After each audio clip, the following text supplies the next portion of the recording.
At dawn, beneath brittle frost and silent cottonwoods, a county road crew halted when a glove surfaced beside disturbed soil, its placement wrong, its stillness accusing, while December air carried the metallic quiet investigators recognize, the moment when routine dissolves into a case that will not release its grip forever. If you like stories like this, make sure to subscribe and like the video. The discovery occurred outside Shawnee, Oklahoma, in the last week of December 2002, when holiday traffic had thinned, and the countryside held its breath between Christmas and New Year's Day. The glove lay near a drainage culvert off a service road, close enough to town to be familiar, far enough to be forgotten. Deputies secured the area as daylight crept across winter fields, revealing footprints softened by frost and tire impressions already losing definition. No body was visible, but the glove suggested absence, and absence was enough. Within hours, a methodical search widened, measured by tape and patience, guided by procedure rather than instinct. The missing woman's name reached the command post before noon. Emily Harper was 22 years old, a community college student working seasonal retail shifts to cover tuition. She had driven home from Thanksgiving with a trunk full of laundry and plans to stay through the holidays. She was last seen leaving a Christmas Eve gathering at a friend's apartment, a modest place near Main Street where lights stayed up until January. Her car was found 2 days later in a grocery store lot, unlocked, dusted with a thin layer of snow that suggested it had not moved since Christmas night. Investigators built the timeline carefully. Emily finished work early on December 24th, stopped at the grocery store and attended the gathering. Phone records placed her last call at 10:18 p.m., a brief check-in with her mother about driving conditions. After that, silence. No bank activity followed. The car's odometer matched the expected distance from her apartment. There were no signs of struggle inside, no damage, no blood. The absence again spoke loudly. By December 26th, missing person flyers lined bulletin boards at gas stations and churches. Local papers ran a restrained description and a photograph taken the previous spring, Emily smiling into the sun, hair pulled back, expression open.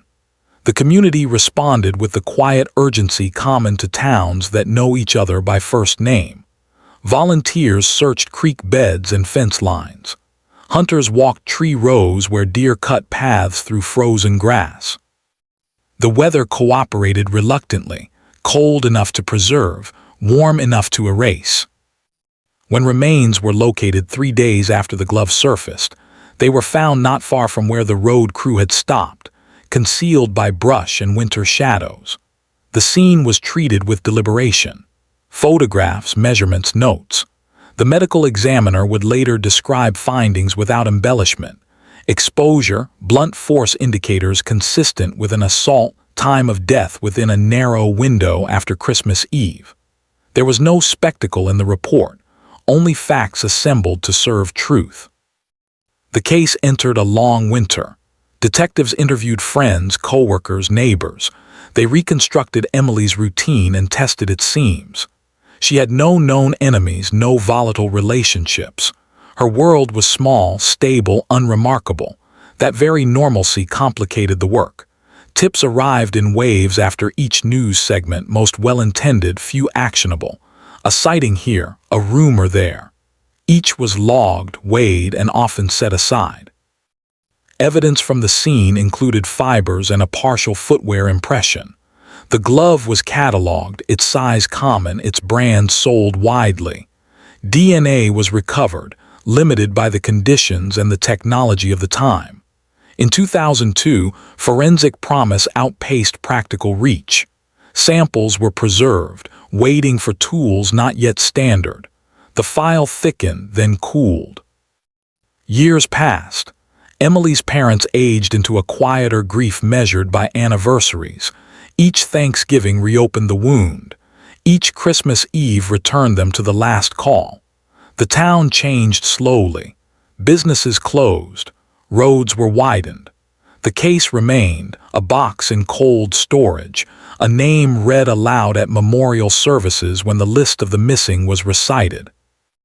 In 2018, the sheriff authorized a comprehensive cold case review, prompted by advances in DNA analysis and a renewed commitment to unresolved homicides. Investigators digitized reports, re-examined photographs, and retested preserved samples. The glove yielded a partial profile suitable for comparison.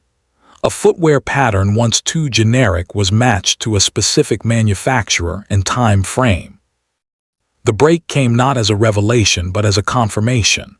A familial DNA search identified a distant relative whose record existed for an unrelated offense.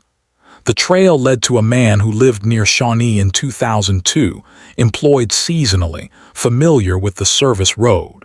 His movements during the holidays were vague, his alibi thin. When approached, he denied involvement, then asked for counsel. Search warrants followed. Old vehicles were examined. Soil samples matched the Culvert area. Fibers aligned. The case that would not release its grip finally tightened.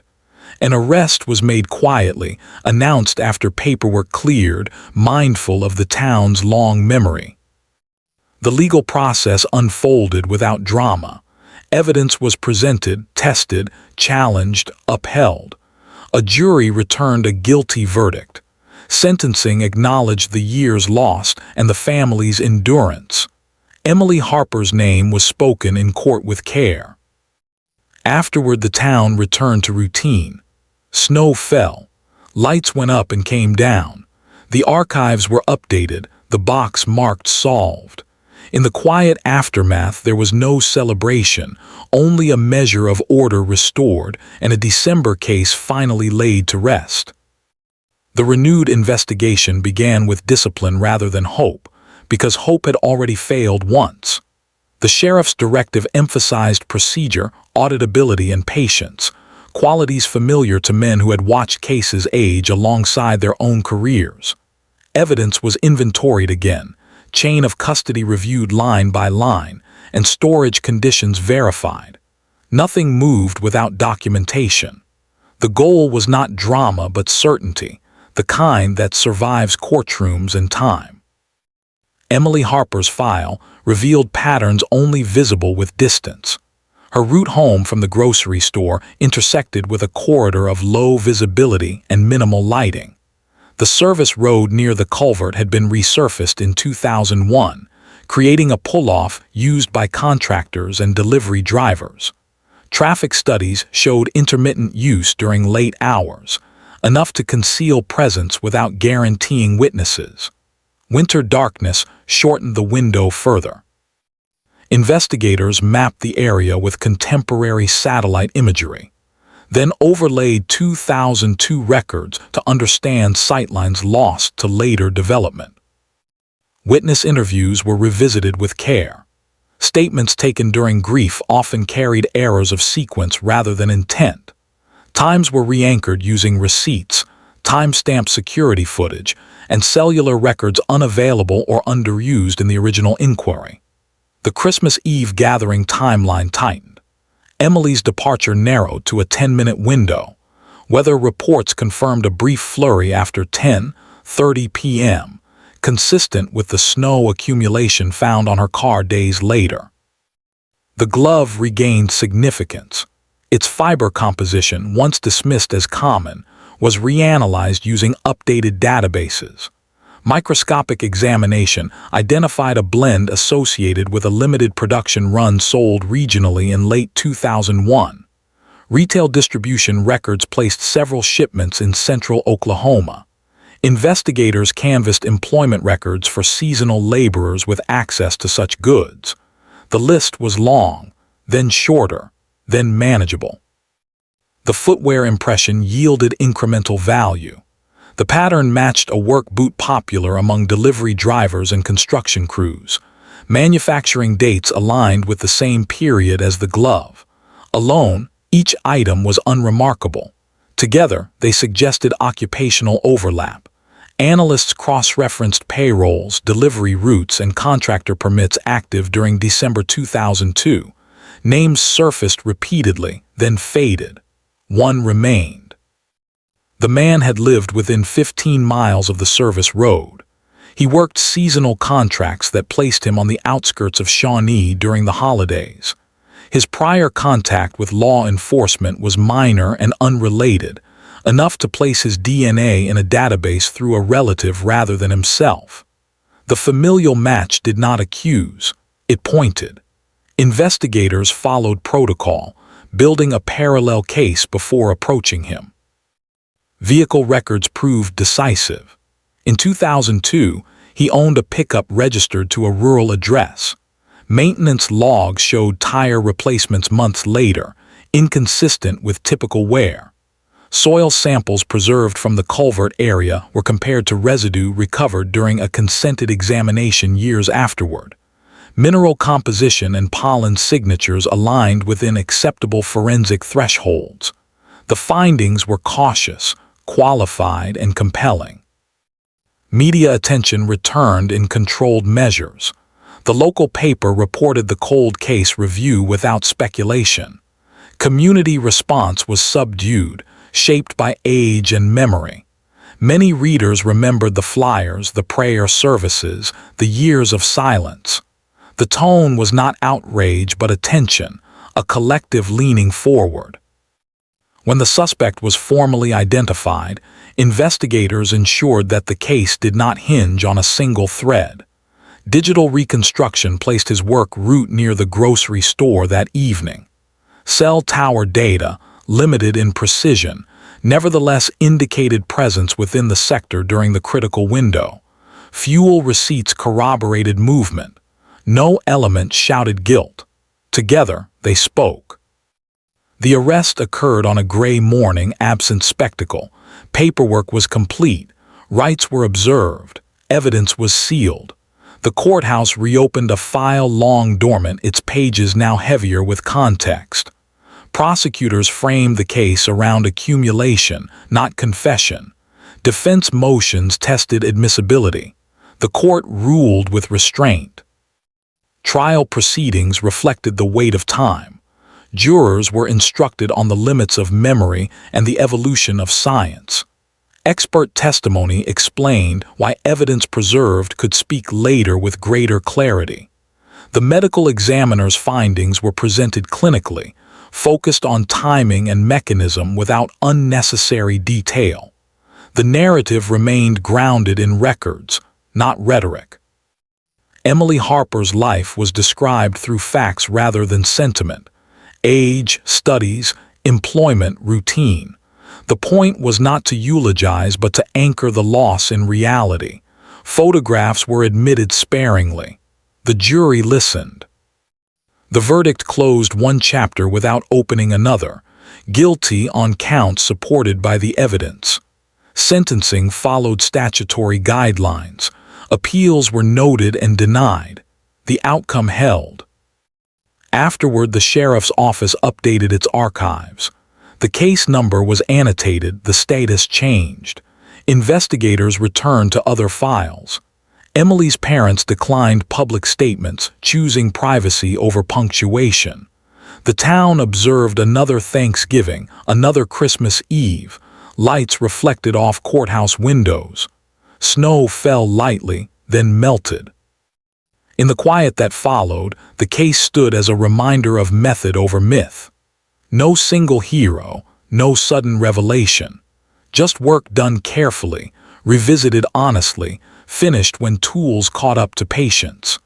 Emily Harper's name remained, now attached to resolution rather than uncertainty, carried forward into a record that would no longer ask unanswered questions. The prosecution's case moved forward with a deliberate pace, shaped by the age of the evidence, and the expectations of a jury composed largely of men and women who remembered a different era of policing. The narrative emphasized records over recollection, showing how each document, photograph, and sample had been preserved in anticipation of scrutiny years later. This approach acknowledged the limitations of memory and the necessity of corroboration, reinforcing trust through transparency rather than persuasion. Investigators testified to the procedural safeguards used during the cold case review, detailing how evidence was re-examined without alteration. Storage logs demonstrated uninterrupted custody. Digital scans allowed comparison without repeated handling. The careful explanation served a dual purpose, educating the jury and insulating the case from claims of contamination. The message was steady and unemotional, consistent with the restrained tone of the investigation itself. Emily Harper's final movements were reconstructed minute by minute. Maps showed the grocery store parking lot, the routes leading outward, and the service road where the glove was found. Weather data confirmed visibility conditions and road temperatures. The flurry that followed her departure explained the preservation of the car's position and the degradation of impressions elsewhere. The jury was asked to consider probability rather than certainty, a concept familiar to anyone who had lived long enough to understand how decisions accumulate. Expert testimony addressed the forensic advancements that had enabled the case to progress. DNA analysis methods unavailable in 2002 were explained in plain terms. The familial match was contextualized as a lead generator, not a verdict. Analysts clarified how exclusionary testing narrowed possibilities and how corroborating evidence elevated inference to conclusion. The explanation was methodical, designed to withstand skepticism.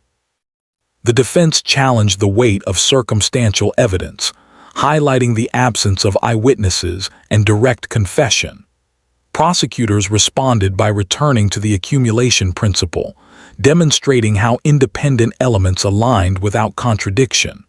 Vehicle records, soil analysis, fiber comparison, and cellular data formed a lattice rather than a chain.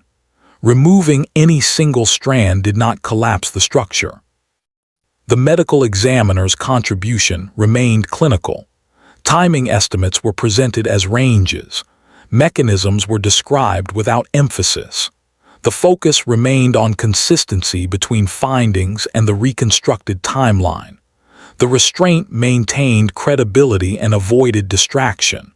Jurors were not asked to imagine events, only to recognize alignment. Community impact surfaced indirectly through archival press clippings entered into the record. Headlines from 2002 reflected concern without hysteria. Subsequent articles marked anniversaries with quiet remembrance. The inclusion illustrated how the case had persisted within public consciousness while avoiding sensationalism. It also underscored the responsibility borne by the court to provide resolution rather than spectacle. As the trial progressed, the calendar turned again toward the holidays. Decorations appeared around town and temperatures dropped. The coincidence was not lost on those attending, but it remained unspoken. The court's schedule accommodated weather advisories and travel concerns, reminders of the environment in which the original events had unfolded. The verdict was delivered without ceremony. Jurors returned after measured deliberation, their decision reflecting consensus rather than compromise. The finding rested on law and evidence, not emotion. Sentencing followed statutory guidelines, acknowledging aggravating factors related to concealment and duration without invoking rhetoric. The sentence ensured incarceration consistent with comparable cases. Post-trial motions were filed and addressed. Appeals focused on procedural questions rather than factual disputes. Higher courts affirmed the rulings, noting adherence to established standards. The case settled into finality, its path through the system complete. For Emily Harper's family, closure arrived as a change in language rather than feeling. Official records replaced uncertainty with conclusion. Memorials referenced resolution. The shift did not erase loss, but it altered its texture. The town observed quietly, respecting boundaries set by those most affected. Law enforcement agencies used the case as a training reference, emphasizing evidence preservation and periodic review. Lessons were documented without attribution to individuals. The emphasis remained on systems rather than personalities, reinforcing the idea that progress results from structure and persistence. The physical locations connected to the case changed subtly. The service road was widened, drainage improved, the culvert remained indistinct among others. The grocery store lot was resurfaced. The apartment complex updated its exterior lighting. These changes were noted in records, not sentiment, acknowledging time's passage. Local archives incorporated the resolved status into their catalogs. The cold case unit redirected resources to other files, guided by similar criteria. The work continued without announcement, reflecting an institutional understanding that resolution often arrives quietly. As another year closed, the town experienced familiar rituals. Thanksgiving meals gathered families. Christmas lights traced rooftops. New Year's Eve passed without incident. In the background, a case once defined by absence now rested within the order of record books and court decisions. The Oklahoma 2002 cold case concluded not with a dramatic revelation, but with a confirmation of process. It demonstrated how patience, preservation, and evolving tools could converge decades later. Emily Harper's name remained part of the town's history, now accompanied by accountability rather than doubt. The aftermath settled into routine. Investigators retired. New officers took their places. Files aged. The courthouse clock continued its measured rotation. The resolution stood as a testament to methodical work conducted across generations, affirming that even in the quietest communities, the pursuit of truth persists until the record is complete. The final phase of the case unfolded after the verdict, when the system turned from judgment to record-keeping, and from attention to routine. For men who had followed the story for 2 decades, this stage carried its own gravity. It was the moment when questions stopped multiplying and began to settle, when a file could finally be closed without a pencil mark left in the margin for doubt. The courthouse returned to its ordinary rhythm, but the implications of the decision moved outward, shaping how the community remembered the years that preceded it. Sentencing documents detailed the lawful basis for confinement, referencing statutes in effect at the time of the offense and amendments since. The language was careful, designed to withstand future review. Credit for time served was calculated precisely. Victim impact considerations were acknowledged without flourish, respecting both the family's privacy and the court's mandate. The sentence ensured that the individual responsible would not return to the same roads and parking lots that had once been familiar, a separation both physical and symbolic. In the weeks that followed, law enforcement agencies conducted internal debriefings. These were not public events and did not seek recognition. Investigators reviewed what had been done correctly in 2002 and what had been limited by the era's tools. They documented how evidence preservation allowed later testing, reinforcing policies already in place. The case became a reference point in training materials, illustrating the value of patience and the dangers of assumption. Media coverage tapered quickly. The local paper published a final summary emphasizing the legal outcome and the length of time between crime and resolution. There were no follow-up features, no anniversary specials.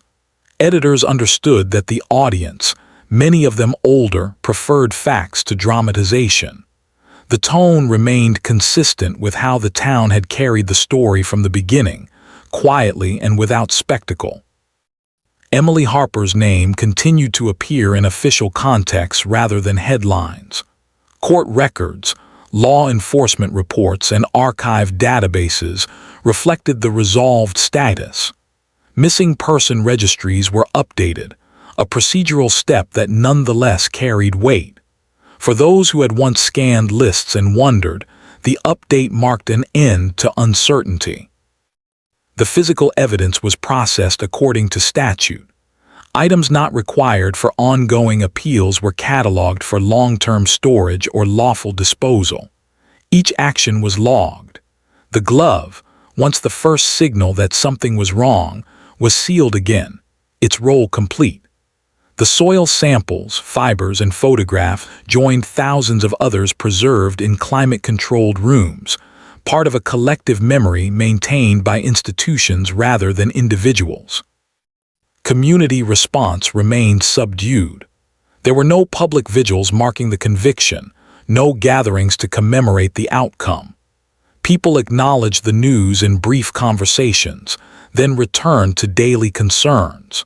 For a town accustomed to measuring time by harvests, school years, and holidays, the case had become another marker, now fixed rather than open-ended. The Harper family adjusted to a different kind of silence. Legal closure did not fill the absence left by a daughter and sister, but it removed the burden of unanswered questions. They continued traditions shaped over years, Thanksgiving meals that included an empty place set by habit, Christmas trees decorated with ornaments collected long before 2002.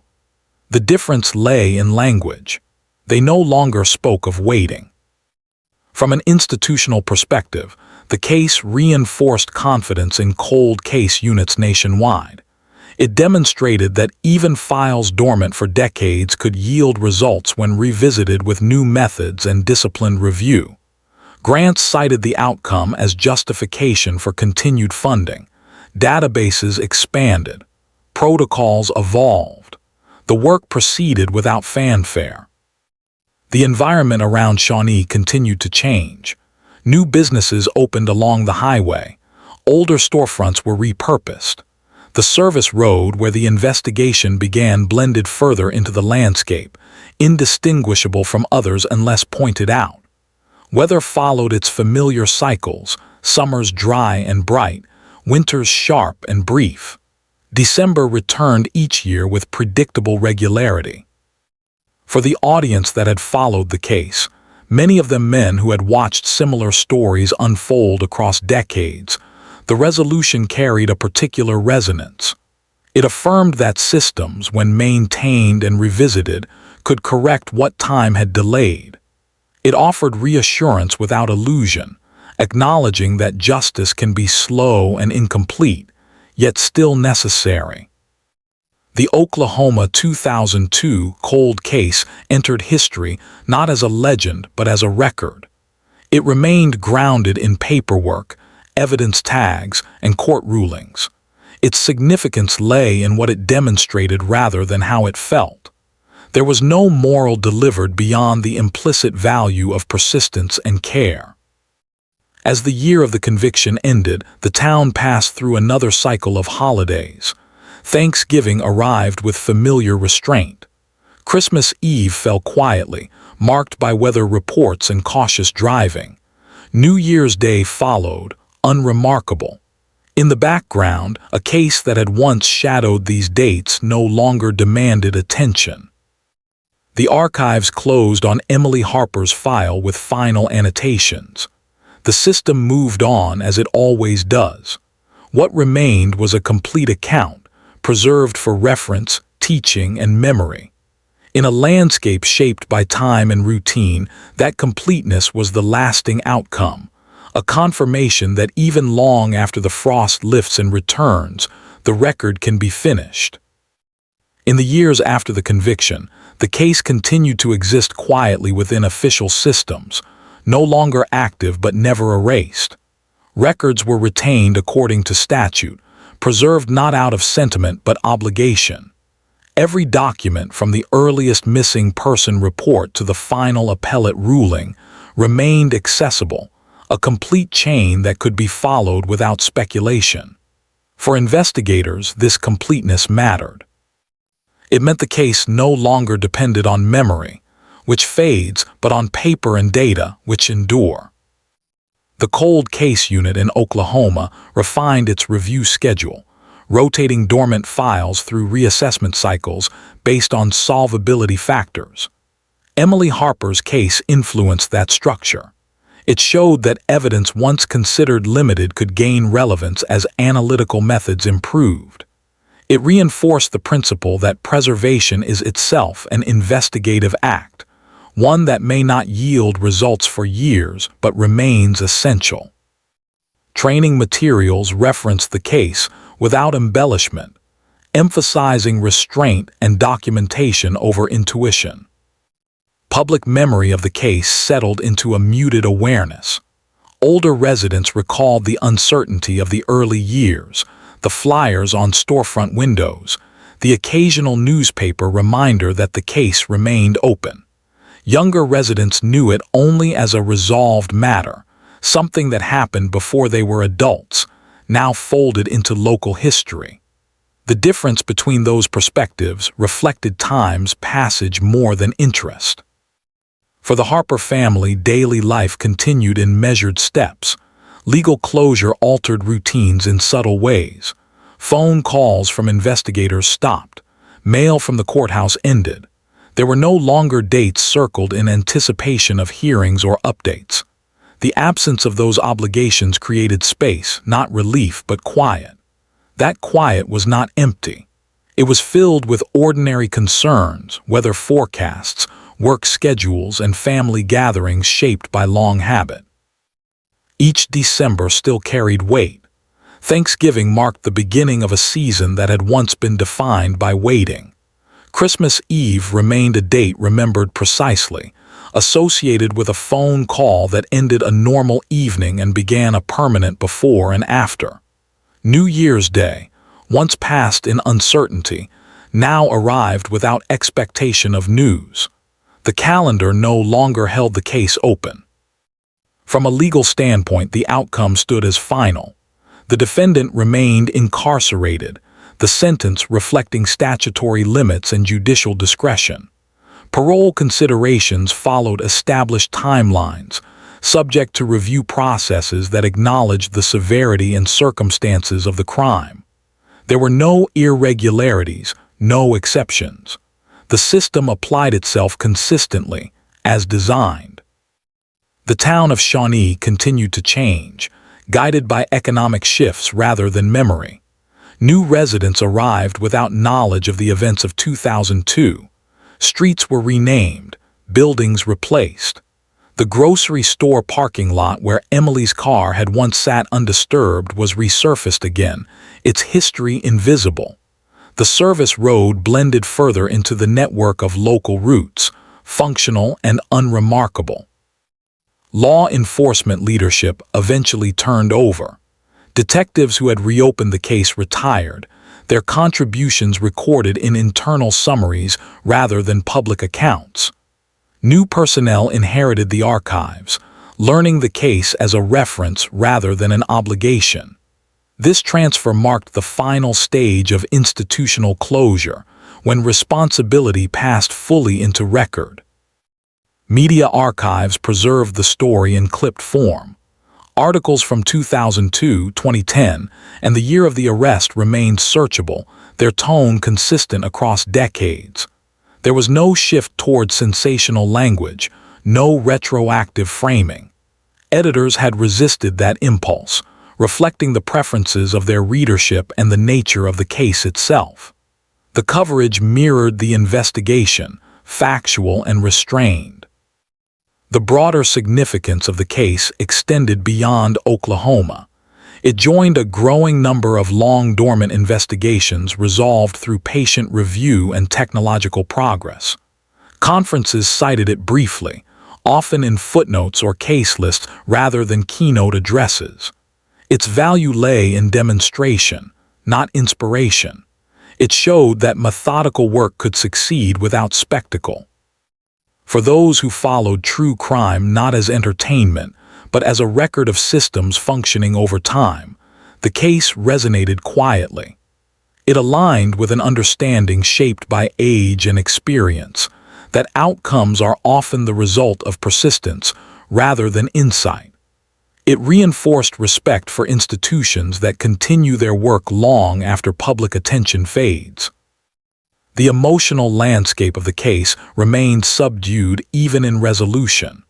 There were no public expressions of triumph or forgiveness, no narratives of redemption. The focus stayed on accountability and completion. This restraint preserved the integrity of the outcome, ensuring that the case closed without being transformed into something it was not. Emily Harper's name remained associated with a specific time and place, now clearly defined. She was no longer listed among the missing, no longer a subject of speculation. Her identity within records was fixed, connected to a resolved case rather than an open question. That distinction mattered, particularly to those who had once searched for her. As years passed, the case receded further into archives. It remained available to be read, studied, and referenced, but it no longer intruded on daily life. The system had absorbed it fully, assigning it a stable position within legal and historical frameworks. The Oklahoma 2002 cold case concluded not with a sense of ending but with permanence. The facts were established, the outcome recorded, the uncertainty removed. What remained was a complete account, preserved without embellishment. In a field defined by unanswered questions, that completeness stood as its own form of resolution, quiet, durable, and final.